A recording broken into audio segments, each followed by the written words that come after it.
This video, and possibly every video for the past 5 years, has been made possible by Dragonclaw Computers. Any design, any budget, made just for you. Visit dragonclawcomputers.org and mention joshscorcher at checkout and receive a free autographed PNY flash drive.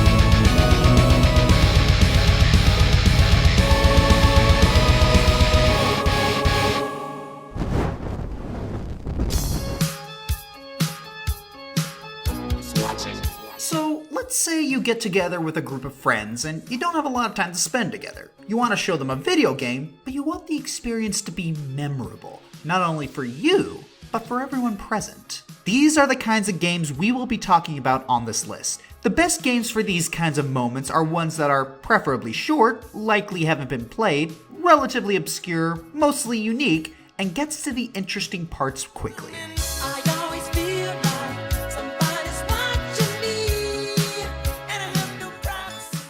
You know, there's this visual novel that people really don't give enough credit to. It's called Katawa Shoujo. It's a dating sim / visual novel where all of your potential partners have disabilities. This could have easily been offensive or disrespectful, but Four Leaf Studios, a company formed in 8chan of all places, did their best to make these ladies nuanced and not defined by their difficulties. Each of these girls is so well characterized with their own hopes, dreams, and fears, so much that I almost hesitate to call it a dating sim. Now, take all the good things I just said and make it about dating human-sized pigeons in a post-apocalyptic Japanese high school. Yep. It's Hatoful Boyfriend. Really, this is just a game to show people to weird them out. This game, like Katawa Shoujo, shouldn't work. But it does. For a completely bonkers story, the writing is very tight. And perhaps unsurprisingly, given the, shall we say, unique hook of this game, it's great at parties. It's a lot of fun having one person be the designated reader and seeing everyone's faces as they read it out and try to comprehend why. Why are we dating pigeons? Why is the doctor's theme the dance of the sugar plum fairy? Why is there a pudding god? I just uttered the words pudding god. Well, that's what your friends are in for if you show them this. Have fun!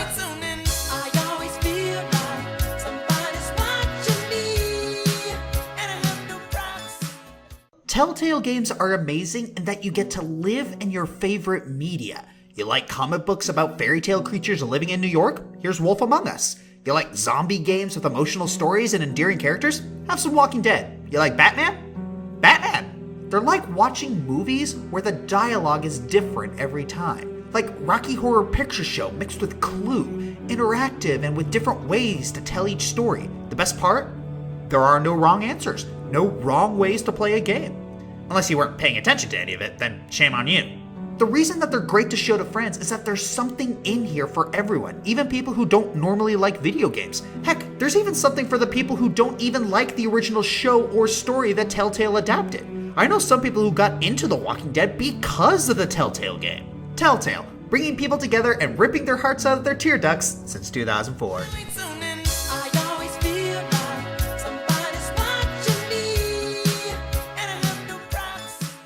You want a trippy game from hell to show your friends? Go no further than Pony Island. Of course, this is the kind of game that'll raise the eyebrows of your friends right off the bat. I mean, it's called Pony Island. If it were any more stereotypically saccharine, it'd be an episode of My Little Pony G3, and we as a culture have moved on from that! But I haven't, Doc. I haven't. Speaking of disturbing existential trauma, this game reveals its true colors pretty early on, as a game within a game that's possessed by Satan. And your eerily 3D character model is trapped and forced to win the game in order to escape. But of course, the devil doesn't play fair, so your only course of action is to, in return, become a filthy cheater. Half the fun is to see how people react and adapt to the constantly changing rules. The other half is just seeing the reactions that the game's demons have to you outwitting their puzzles. Guys, you're demons. Don't even try to argue that cheating is wrong.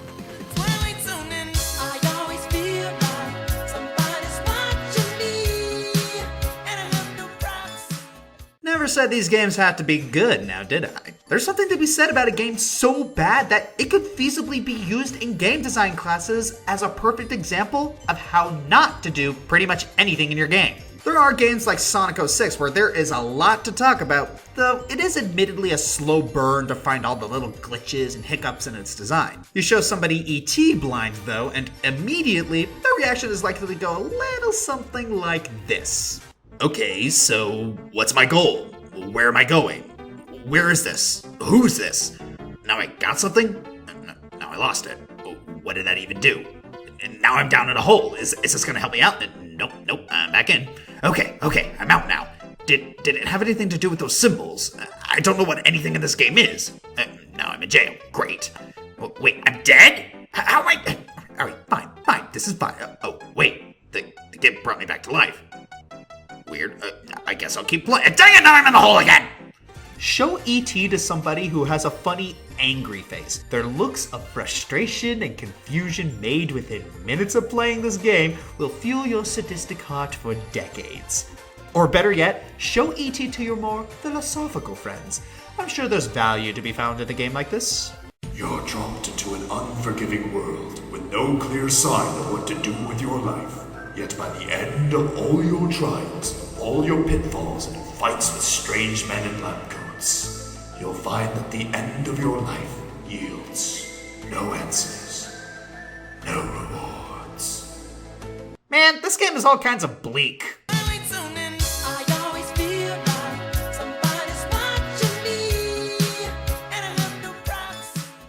Let's go all the way back to the time before time, to the good days before YouTube was owned by Google and enforced copyright bots, to the good days when the most subscribed person was Okay, it wasn't all that good. Anywho, before 2010, watching someone play video games was pretty rare. Let's Plays weren't really a thing. However, there was one simple game that was frequently shared around and everybody filmed their reactions to it. This is the maze game. On the surface, the maze game is simple. You navigate through a small maze, and if you touch the walls, you have to start over. However, I think people really underestimate how well designed the maze game is. It was obviously made by someone who knew a person's psychology. It's very deceptive and manipulative for something so simple. Here, let me explain. At the title screen, it disguises itself as a cheap reflex test with the seemingly innocuous suggestion of sound effects will help. The first level is easy, making you feel like, hey, I could probably breeze through this no prob. The second level is also easy, but it's slightly tedious. Those who tries to breeze through it get sent back to the beginning, forcing them to concentrate a little harder on the game. The third level introduces a difficulty spike, where the walls get even narrower. More often than not, the one who plays gets closer to the screen, and as they're concentrating really hard on not hitting the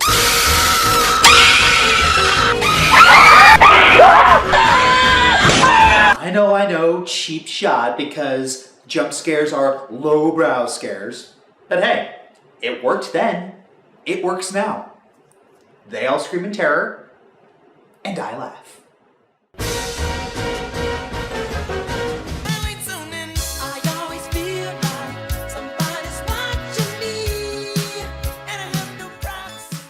Five Nights at Freddy's. What hasn't been said about this game that hasn't been screamed at you or overanalyzed by MatPat? Love your videos, by the way. Anywho, when you remove the scare cams and the endless lore analyses with no seeming concrete answers in sight, it really is the perfect kind of game to screen with a large group of people. FNAF is the kind of game where part of the strategy involves looking out for the little things. Checking for sight sounds or movements on the cameras may seem minuscule, but they add up not just to your survival, but to the player's sense of anxiety. Soon you start overanalyzing things. Or are you? The screen just kind of glitched. Is that important? Is something coming for me? Eventually, you'll find that if this is the kind of game that makes you anxious at all, your anxiety rubs off on everyone else in the room. They start freaking out over those minute details. Then they tell you to close that door, check that camera, until it all comes crashing down. I mean, it might not get to me personally, but man, in the right setting, FNAF is like shaking a cola can. of anxiety.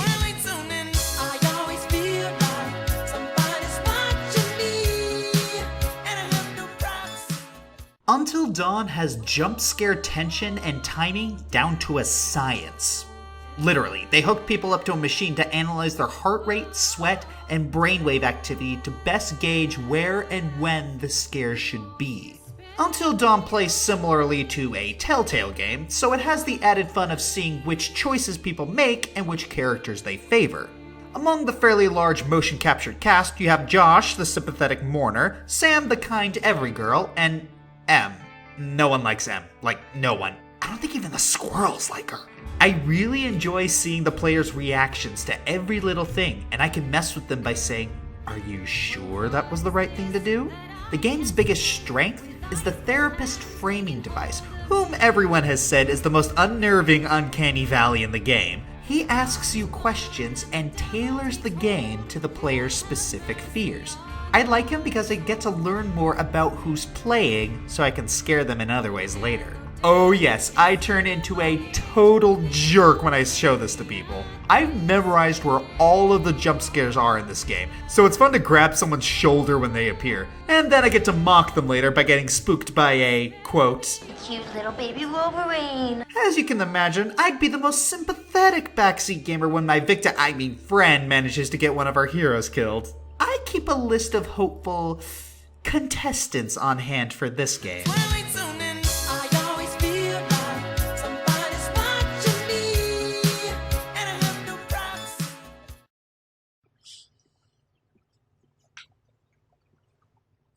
Is it safe to come out now?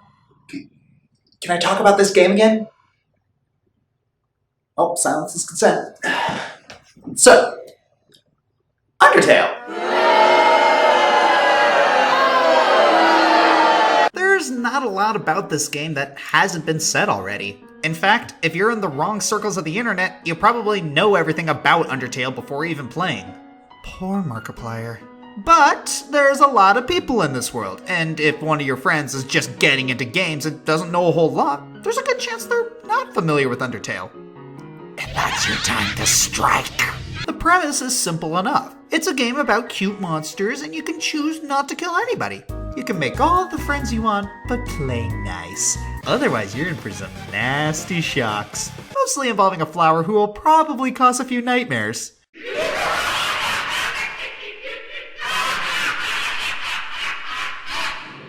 I'm quite scared right now. Very quickly, this game proves that it's not what it seems, and sets out to challenge every video game convention it can. It's the kind of game where it punishes for certain actions, actively changes mechanics, or even takes entire mechanics away at various points, always keeping the player on their toes. It's the kind of game that opens their floodgates of wonderment, as if to make them think, video games. What else can this young medium do?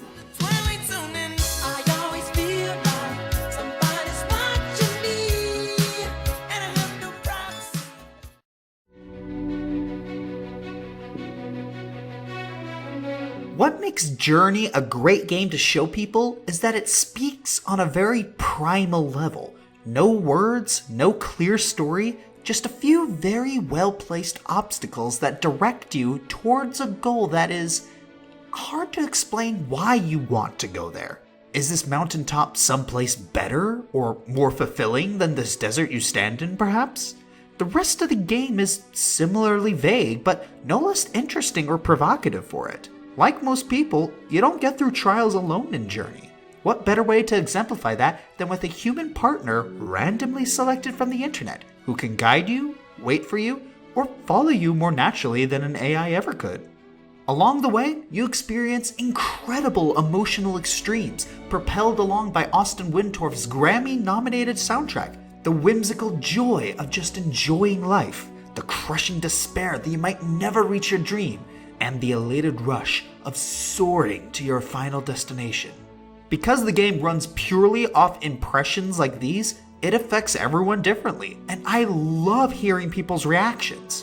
One friend might describe it as playing a segment of Fantasia. Another person sees it as symbolic of life itself. Another person might see it as a game with a really unclear story and irritating scarf-eating whales. And that's all fine. Any game, let alone Journey, should mean something different to different people. I feel the only issue with it being number 1 is that it takes a few hours to complete. This is a game that really needs to be done in a single sitting. Number 1, on the other hand, I wonder who's watching me now. The IRS. this is the story of a game called The Stanley Parable. The Stanley Parable is a very short, yet entertaining game. It only takes about 10 to 15 minutes to complete. However, the experience is so simple that it's easy to show to friends, yet so profound that you'll want to play it over and over. It is a game that, like the Telltale Games, can really reveal the kind of person the player is, making it perfect for players who aren't in on it. The editor decided to not put up footage of the Stanley Parable because he knew full well that talking about the Stanley Parable in depth ruins the experience, and he did not want to spoil the fun for those who did not play it. Except now, the editor has seemingly decided to spite his boss by actually showing the game. Is this reverse psychology now, or is he just playing along? Whatever. Hey, when do I get paid? Now that we're here with this particular clip, this whole scene says everything you need to know about the game. 2 doors, and a charming British narrator telling you which one to go through. But do you disobey him, completely throwing off this poor gentleman? What new spore madness awaits after each fork in the road? I don't know. You tell me. It's your story, isn't it? I'm the fiery Joker, and... Am I? Cut!